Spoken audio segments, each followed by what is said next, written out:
দখলদারত্ব, আধিপত্য ও নানা অনিয়মের মাধ্যমে পুরো হবিগঞ্জকে নিজের করে নেন সাবেক সংসদ সদস্য মোহাম্মদ আবু জাহির। জমি দখল, কমিশন গ্রহণ, উন্নয়ন প্রকল্পের ঠিকাদারি নিয়ন্ত্রণ এবং পক্ষ বিপক্ষ অনেক কর্মীদের ওপর নিপীড়ন চালানোর অভিযোগ রয়েছে তার বিরুদ্ধে। বালুমহাল, জলাশয় ও উন্নয়ন প্রকল্পের ঠিকাদারি নিয়ন্ত্রণের মাধ্যমে গত ১৬ বছরে তার সম্পদ বেড়েছে কয়েক গুণ।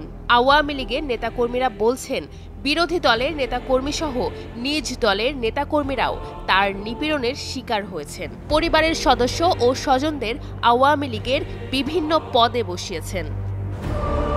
আবু জাহিরের ক্ষমতার দাপট শুরু হয় ১৯৯৬ সালে আওয়ামী লীগ ক্ষমতায় আসার পর থেকেই।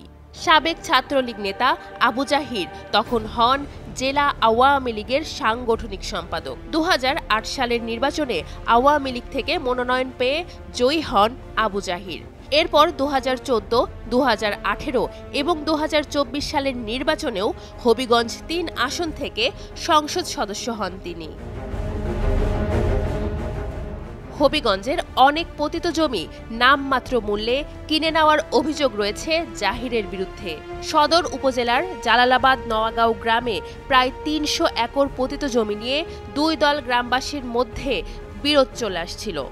আবু জাহির এই বিরোধ মীমাংসা করে দেওয়ার কথা বলে ১০১ একর জায়গা নিজের দখলে নিয়ে নিজের ও স্ত্রীর নামে আলেয়া জাহির কলেজ প্রতিষ্ঠা করেন। এই গ্রামটা হয়েছে এই জালালাবাদ গ্রামে আলেয়া জাহির কলেজ যে নামটা দিয়েছেন, আমরা গ্রামের কিন্তু জায়গাটা কিন্তু আমরা গ্রামের, কিন্তু তার প্রশংসার খাতিরে মনে করেন নামটা পরিবর্তে আলেয়া জাহির কলেজ লাগাইছেন। তাই ঠিক আছে, কিন্তু আমরাও চাই নামটা পরিবর্তন হইতো। তাই না আমরা গ্রামের মুরব্বীরে দেখাইছুন যে তোমরা গ্রামে উন্নত হইব, তোমরা গ্রামের নামে কলেজ দিমু এবং রাস্তাঘাটটাও খুব সুন্দর করিয়া দিবা। তাই এই কলেজের উচিলায় আমরা গ্রামের মুরব্বী অত সহজ সরল মানুষ ইয়ারা ই লোকে দিছিল আর কথা ছিল, কিন্তু কলেজটা আমরা গ্রামের নামে দেওয়া হইতো জালালাবাদ কলেজ। হবিগঞ্জ শহরের টাউন হল সড়ক এলাকায় ৮.৫ শতক জমির ওপর ৫ তলা বাড়ি রয়েছে আবু জাহিরের। বাড়িটার পাশেই ৪ শতক জমির ওপর ৩ তলা বাড়িটির ভাইদের মধ্যে বিরোধ লাগান জাহির। ভাইদের মধ্যে বিরোধ লাগিয়ে বাড়িটির নামমাত্র মূল্যে কিনে নেওয়ার অভিযোগ রয়েছে জাহিরের বিরুদ্ধে। তবে সেই টাকাও পুরোপুরি পরিশোধ করেননি জাহির। বাসাটা নিচে আপনার কাছ থেকে একবারে কম পয়সায়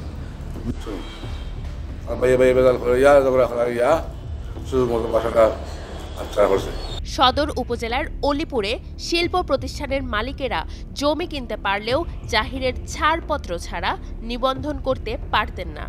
জমির ১০ শতাংশের কমিশন দিলেই কেবল নিবন্ধন করতে দিতেন, এমন অভিযোগ রয়েছে তার বিরুদ্ধে। হবিগঞ্জে সড়ক ও জনপথ বিভাগ গত ১৬ বছরে যত বড় প্রকল্প গ্রহণ করেছে তার সব কাজেই আবু জাহির ভাগ বসিয়েছেন বলে অভিযোগ স্থানীয়দের।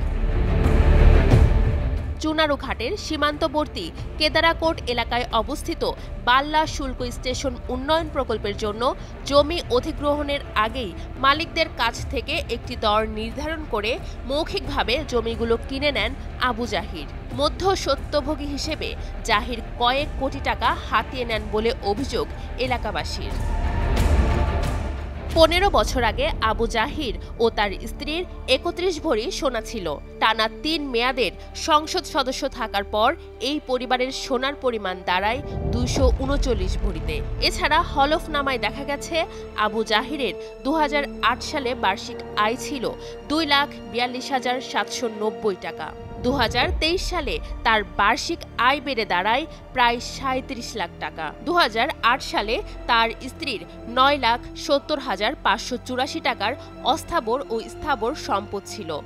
২০২৩ সালের হলফনামায় জাহির উল্লেখ করেছেন তার স্ত্রীর ১,৭৬,০০,০০০ টাকার সম্পদ আছে। ৪ আগস্ট ছাত্র জনতার আন্দোলনে আবু জাহিরের নেতৃত্বে আওয়ামী লীগ ও সহযোগী সংগঠনের নেতাকর্মীরা লাঠিসোঁটা ও অস্ত্রশস্ত্র নিয়ে হামলা চালান বলে অভিযোগ ওঠে। পরে আন্দোলনকারীরা ধাওয়া দিলে আওয়ামী লীগ ও ছাত্রলীগের নেতাকর্মীরা টাউন হল সড়কে আবু জাহিরের বাড়িতে আশ্রয় নেন। পরদিন 5 আগস্ট আওয়ামী লীগের সরকারের পতনের পর থেকে আত্মগোপনে আছেন আবু জাহির।